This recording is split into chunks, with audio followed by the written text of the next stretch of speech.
Good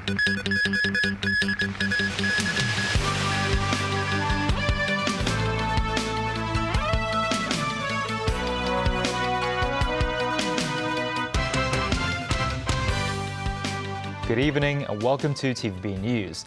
Nepalese police say the country's death toll from the devastating mudslide by flash flood along the Himalayan border is now standing at 547, while China has reported 5 deaths.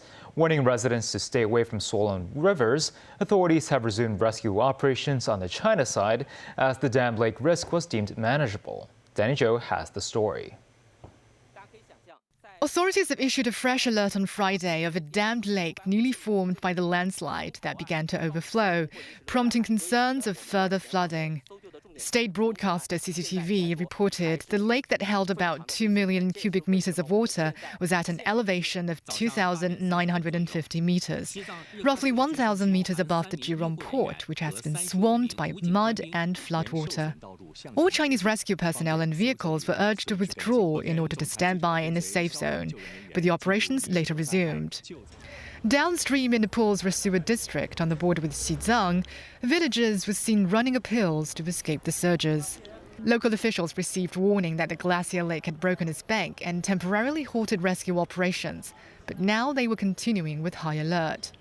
Footage captures a trail of destructions in Nuwakot district, 2 days after the debris torrent leveled towns through the Trishuli River Valley and damaged hydropower projects. Bereaved relatives describe losing their family members and entire communities to the catastrophe, with resident Dawa Lama saying his lineage are all dead. Meanwhile, crews are racing to locate over 1,500 people still unaccounted for, including 540 foreign nationals in the area to work, track, or make a pilgrimage. The Foreign Ministry in Beijing has said nearly 100 Chinese citizens were missing on the Nepal side. China, India, the US, Britain, Japan and South Korea had reportedly asked Nepal to allow their search teams to assist, whereas Nepal's foreign ministry declares the country doesn't need foreign help. A spokesman says its own security agencies are managing the rescue efforts and that they don't require such assistance for now. Danny Zhou, TVB News. The Hong Kong government is moving to regulate ride-hailing services, with the Transport Department inviting platform operators to apply for licenses. Applicants must have legal operating experience in cities with populations comparable to Hong Kong and have handled an average of at least 100,000 bookings a day in 2 cities. They also need to be registered in Hong Kong and have a paid-up capital of at least 50 million Hong Kong dollars. Licensed platforms will have to connect their systems with the Transport Department, submit trip data, and store copies in Hong Kong. The annual license fee will be 1.2 million Hong Kong dollars, with licenses valid for up to 5 years. Hong Kong's first unmanned electric vertical takeoff and landing vehicle, the eVTOL, launches trials at Cyberport. The vehicle has 2 seats and its battery can sustain a journey of 25 minutes, which is a distance of about 30 kilometers. The eVTOL is a project under the government's Low Altitude Economy Regulatory Sandbox X program. Deputy Financial Secretary Michael Wong and Secretary for Transport and Logistics Mabel Chan attended the trial ceremony. Hung Shui Q Station on the Two Mile Line, due to open in 2030, will be built using a new skidding construction approach. It will be the first station in the world to use the method on an operating railway viaduct, reducing reliance on overnight construction. Ali Chen has more. How can a new station be built in the middle of an operating railway? Hung Shui Q Station is being added between 2 existing stations on the Twin Mile Line, and is expected to significantly cut journey times for local residents. Traditionally, construction work can only be carried out during the golden 2 hours after train services end. MTR says its new approach will allow construction to be carried out more flexibly in 3 main stages. First, factory-made components will be assembled around 30 meters from the viaduct. Then, large hydraulic systems will gradually skid the 2 structures into position. Each structure is 210 meters long, 15 meters wide, and weighs about 10,000 tons. The final stage will involve installing the remaining electrical equipment, followed by testing and commissioning. MTR says similar skidding techniques have been used in other projects, but applying it to build a station on an operating railway viaduct is a world first. We will be carrying out many tests on the movement and the skidding operation well in advance of the actual skidding, to test the system, to make sure that the controls that we've in place work exactly as we expect, and the station can move in both directions with these the skidding method. So if we need to bring the station back for any reason, we're also able to do that. The station is expected to open in 2030. The critical final 2 meters of skidding may require service adjustment, affecting 3 stations for up to 4 days. With details still being discussed, MTR says it will minimize the impact on passengers. Other railway projects are also moving forward. Pudong Station is due to open in 2027, while new track sector near Tongchong East will open in September. Ali Chen, TVB News. U.S. President Donald Trump hints its government is preparing to sanction Chinese banks linked to Iran as the conflict grinds on after 6 months, and has shown little interest in getting back to talks with Tehran. This after U.S. Treasury Secretary Scott Bessent unveiled a campaign, Operation Economic Outcast, that warns nations to cut trade with Iran before it's too late. Beijing has repeatedly affirmed its commitment to safeguarding its own interests and stated an economic war does nothing to resolve the issues. Danny Zhou reports. This week, the Trump administration has turned its focus to increasing economic pressure rather than military action on Tehran, and is weighing secondary sanctions against Iran's trading partners. Why not sanction Chinese banks, though, who are doing business? Well, who said I'm not? You said, why not? I mean, who said I'm not? You don't know if I'm doing it. Well, I don't have to announce everything, do I? China's foreign ministry responded on Friday that they believe dialogue and negotiations are the only way out of the current situation. As a spokesperson points out, China's opposition to illegal unilateral sanctions is consistent and clear. Trump also told reporters in the White House that he did not intend to negotiate with Iran, while Qatar and Pakistan were pressing for a diplomatic off-ramp. A Wall Street Journal report says Trump has made clear to mediators that he has little interest in getting back to the preliminary deal reached in June that aimed to reopen the Strait of Hormuz and launch talks about Iran's nuclear program. That memorandum of understanding faced criticism in the US for being too weak to Iran. In Tehran, Iranian Foreign Minister Abbas Araghchi told visiting Qatari Prime Minister that diplomacy with the United States can get back on track if Washington realizes pressure against Iran does not work. Qatar announces it is discussing a temporary shipping route in the strait with Iran, and both sides have reached consensus on jointly clearing water bombs. In another development, the U.S. Secret Service said earlier on Tuesday that it was aware of a video surfaced on Iranian state television about a potential plot related to Trump's youngest son, Barron. The video is said to have explicitly stated that a $10 million bounty is attached to his assassination. However, Iran's security chief Mohsen Rezai denies the report as a lie during an interview broadcast by Lebanon's Al Manar TV on Thursday. Danny Zhou, TVB News.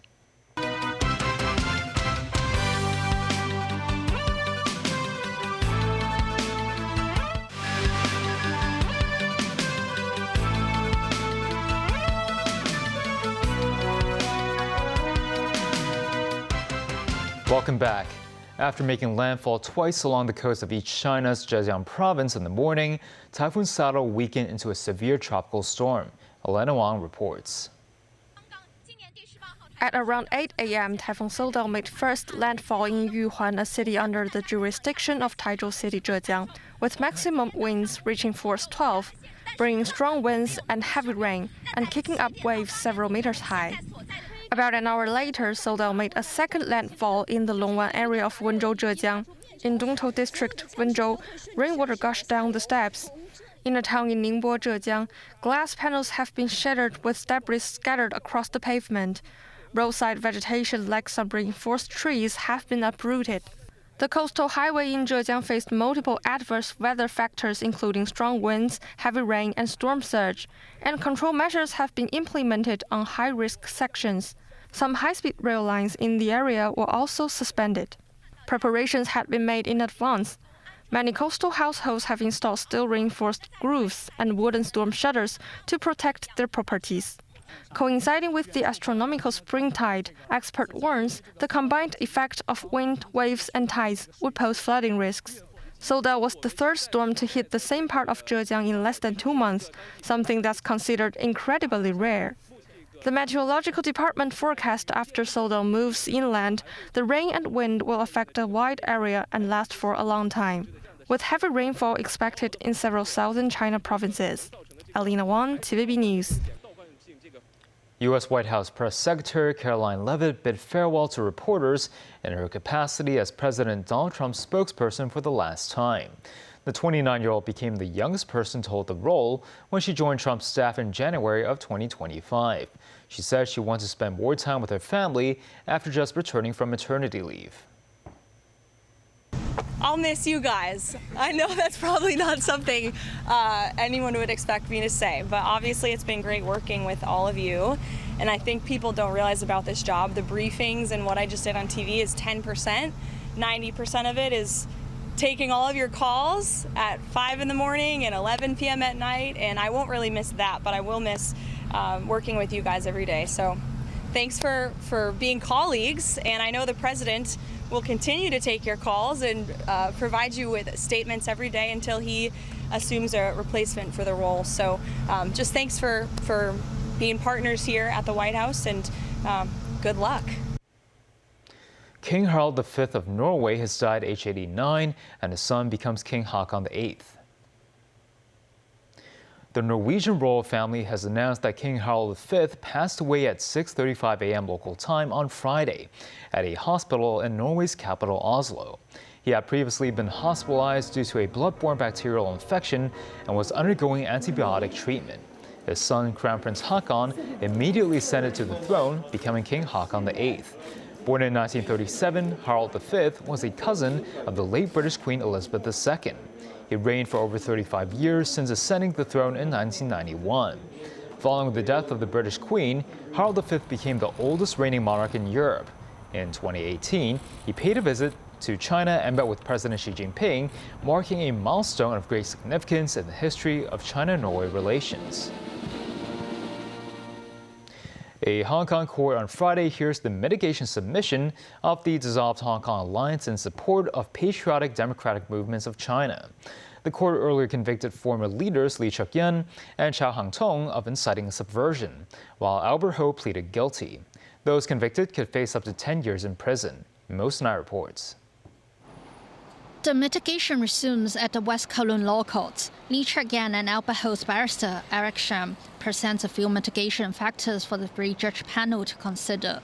Shum states that the Hong Kong alliance and its leaders only used peaceful methods to promote their ideals, unlike other cases that involved violence. He says the alliance and one-party dictatorship slogan is empty because the organizers did not formulate any plans or instructions for actual movements. Judge Alex Lee asks the defense whether this case or the Hong Kong 47 case has greater gravity. Shum says the latter. He says no evidence suggests Hong Kong residents undermined the CCP in the past 30 years or so because of the alliance incitement, and the CCP's rule remains stable. Shum mentions the court agreed with the prosecution that the alliance had breached China's constitution. He says that's a new perspective, meaning ordinary people would not know they have broken the law. He hopes the court can consider that aspect when deciding on Lee and Ho's sentences. Shum asks for a lower band sentence for his clients, that is 5 years or below. Even if the court places them in the severe band, 5 to 10 years, he pleads for the lower end of that band. Representing herself, Chow Hang-tong, the other convicted leader, says she does not think they deserve to be jailed for a single day. Judge Alex Lee says her tone does not suggest she wants any mitigation. Chow says their voice cannot be silenced, and instead, the world now takes notice of them thanks to the court. Lee asks, then shouldn't you thank us? Chow agrees. The court says it requires time to consider the mitigation and will hand down its sentence in 2 weeks. Mums 9, TVB News. Police arrest 15 people on suspicion of conspiring to defraud after they allegedly helped people cheat in insurance exams. Police received a referral from the insurance authority early this year. Investigation shows that a local syndicate provides a one-stop service to help candidates cheat in the Fellow Life Management Institute examination. After investigation, the force on Thursday raided the syndicate's Kuntong office and arrested 6 men and 9 women. The force says the group assisted at least 250 people.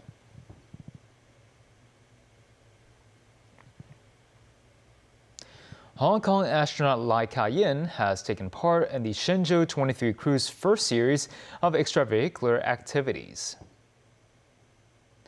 China's Manned Space Agency says the 5.5-hour spacewalk mission ended at around 2 p.m. Commander Zhu Yangzhu and astronaut Zhang Zhiyuan worked outside the station while Lai provided support from inside the cabin. With help from the station's robotic arm, the crew installed protective equipment against space debris. The Shenzhou 23 crew has been manning the space station for 3 months and is expected to return to Earth late November. 航天员张志远首次执行出舱任务。据介绍，这是我国航天员第2次。 Kyrgyzstan has actively expanded exports of agricultural products to China to further underpin the cooperation between the two countries. But the Chinese Chamber of Commerce in Kyrgyzstan says the local produce must pursue differentiated development to enter the Chinese market. Zhou Li reports. China ranks as Kyrgyzstan's top trading partner, but given the vast disparity in two countries' economic size, Kyrgyzstan faces a severe trade deficit, which the local government has long sought to address. The Chinese Chamber of Commerce in Kyrgyzstan believes for countries' agricultural products to unlock the Chinese market, the key lies in differentiated development, with natural and additive-free being the biggest selling point. Enjoying a near pollution-free environment, Kyrgyzstan produces good quality honey. The most iconic is its white honey, made by bees collecting specific floral nectar. The country exports over 100 tons of honey annually, and China became its biggest buyer last year. This honey exporter plans to enter the Hong Kong market next year. The honey has previously been showcased at exhibitions in Hong Kong. He believes Hong Kong consumers have high purchasing power and possess good taste, making Hong Kong an ideal market for premium honey. He knows that the honey quality on the market varies widely, making it hard to distinguish real from fake. Yet when Hong Kong buyers tasted the product, they can tell the honey is of good quality and are generous with the compliments.